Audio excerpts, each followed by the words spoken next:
Hi guys, Rex here, and I'm going to be showing you how to make my version of Ninja Smoke Bombs.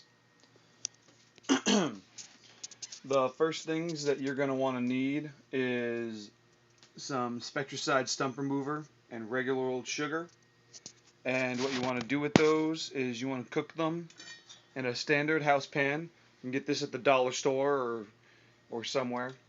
And what you want to do is you want to cook it on very, very low heat. I'm talking like practically off, like very, very low heat. And what you do is you cook that together, and you stir it up and you shake it, and then eventually it should caramelize the sugar, and you're gonna get this awesome little like powder pellet looking thing. Mine I've broken up and made a couple bombs with already. But it turns this really fine stuff. All right, and eventually I'm gonna be using this small little piece right here for my smoke bomb today.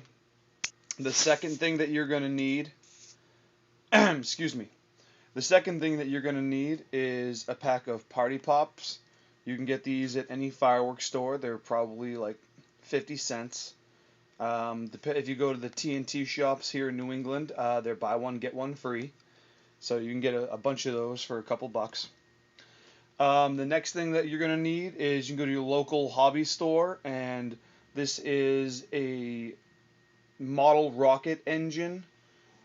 These are about anywhere from $5 to $9, and I used the black powder on the inside of this for the rocket fuel to really give the smoke bomb some kick, so that way you can have enough energy to set off my Spectracide and my granulated sugar. Now, to explain something, this reason why I use the stump remover is because it has potassium nitrate in it, and it's almost 100% potassium nitrate, and that's the chemical that we need to make the smoke bomb. The next thing that you're going to need is you're going to need one of these little flint fire starters. You can get them at almost any sporting goods store of any kind. You use these to spark fires for like campfires and stuff. And what you do with this is you use any file. You can get this at any hardware store for like $1, depending on where you go. I spent like $4 on mine. And what you do is you grind it along there, and you get the magnesium powder or the flint powder out of this to use for the smoke bomb. It's the trigger basically. So you're not the trigger, I should say. It's actually the fuel. So between the powder that you grind off of this and the powder you get off the rocket engine, those should spontaneously combust once you throw the poppets.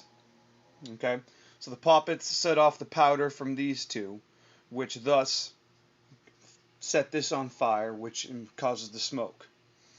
Now, the next thing that you're going to need is some sort of tape. You can either use electrical tape, duct tape, masking tape. Doesn't really matter. You're going to need some sort of napkins or paper towels. I have roll paper towels here just in case. And also pennies. Now, I've seen a lot of other videos where people use pennies for making, smoke bombs or just flash bombs using, with the penny bombs that you've seen all over YouTube, where people are using pennies, and they use these little poppers like gun caps and stuff. I tried using that, and I didn't like it very much. I didn't find it to be very effective for this exact project. So basically, the first thing that we're going to need to do is we are going to need to take apart the poppets and put them into the paper towel. So let's get started with. Okay, so see now, here I've gotten about 4 or 5 of the poppets unwrapped. Literally, you just take each one of the individual poppers out, and you want to get this little white tip off of it here, and then you should be able to pour the little pebbles inside the packaging onto the paper towel or the napkin, depending on what you're using. See, now the next part that I'm going to do, I recommend using a notebook with a spare sheet of paper, and I'm going to go grab that now, and we're going to go on to the next step. Okay, see, now I'm going to be filing off the magnesium powder or whatever the flint powder is off of this. Now you got to be really careful and make sure to go slow when you're doing this. Really like do it slow and deep. Otherwise, if you go too fast, it sparks up like that. You don't want to do that. You want to do nice, long, hard strokes. You know, just make sure to do it really slow, so that way you don't spark up your powder too much, and you'll be able to get a better reaction from the powder. So now after you do that for about maybe 5-10 minutes, you should get, see that little bit of powder that just came off there? You got to do that maybe for 5 or 10 minutes to get the amount of powder that you need. It only takes, I'm doing a small bomb right now to show you guys, so I'm only going to do a little quick one. So I'm going to hurry up and finish this off so we can get to the next. Alright, see, now I've already got on my black powder from scraping off my flint stick. So now I'm going to set this one aside right now. Keep it away from the workstation. See, now the next part that you need to do is use your rocket engine that I got. Alright? Like I said, it's just a standard rocket engine. You can get it at any hobby store. There's the top layer, which is white, the bottom layer, which is white, and then you got this little mini inner core here. The inner core is the actual engine fuel. That's what you want to use when doing your Ninja Smoke Bomb. So I don't have the time to show you guys me cutting up a new one of the rocket engine, but like I said, there's 3 parts of each engine. You got 2 whites, one at the top, one at the bottom, and then you get the black core. See, there's white, there's white. Now, after you cut open your engine, you can use a pair of scissors or a knife, a knife or box cutter. You should be able to find this little black core here, okay? And the black core is, at first it's like cylindrical like the rest of it. And what you want to do is the same process that you did for the grinding of the flint powder. It's like, I said, just long, kind of smooth strokes to, get the powder. Now this stuff breaks apart a lot easier, and you can go faster with it, and you don't have to worry too much about igniting it or anything. Just get all that going right there. See, now that you did that for a little while, you should be able to take this and then you get your black powder off of that. You want to do that for like, maybe 30 seconds to a minute or so until you get enough black powder as you had over here in the original pile.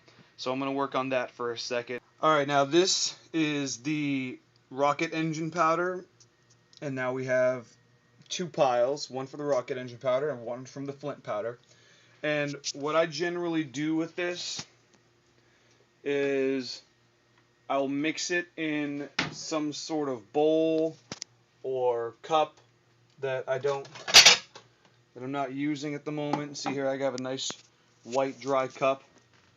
And what you do is, first you take your flint powder and you get that in the cup. Okay, try to get as much as possible there. Okay.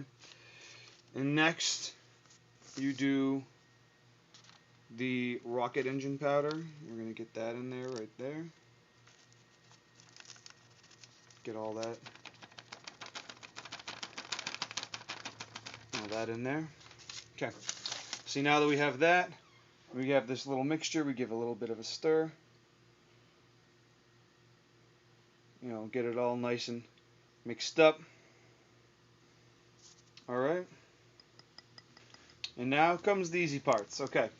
See, now the final things that you want to do is you want to take your powder and ever so gently put it on top of the rocks in the pile. Make sure the rocks are, you know, really centered first. Make sure that, you know, they have a nice tightness to the vicinity of them. All right, now you want to get your powder. Just tap it on. There you go. Alright, there's the rest of them. Now make sure you rinse your bowls really good after you're done. You don't need any excess residues. And put a little bit of soap in there. Now, okay, see now you want... And now that we got that, the next part is this one of the most simple. Literally, you take your potassium nitrate sugar mix that we cooked up earlier and we, you know, hardened. Place it directly on top of the pile. And now comes the easy. Alright, now here's the easy part. The easy part is you get a second napkin that's the same size as your mix. Place a penny in the center. Now the reason why I put a penny in the center is because the penny acts as a flat surface.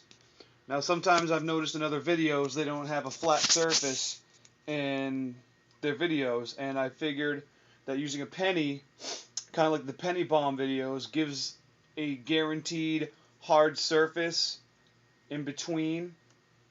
Because what I've noticed is that if you don't make your smoke bomb wicked tight in other videos, when it hits the cement or the ground, it wouldn't go off and it would just kind of fall apart.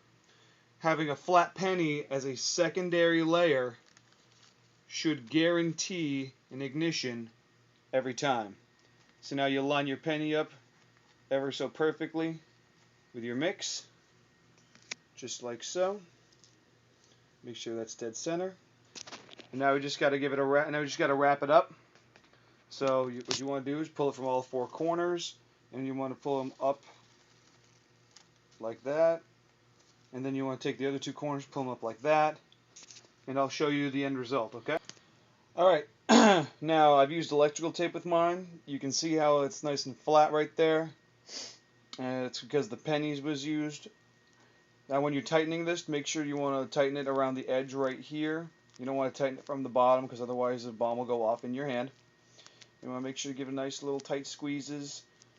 I made sure to spin it around kind of like the original popper did. You can see the little tail there.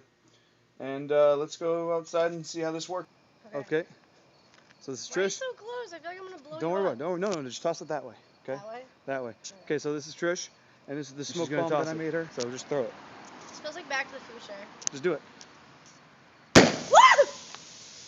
Oh my fucking god. That was pretty fucking awesome. And that's the smoke bomb.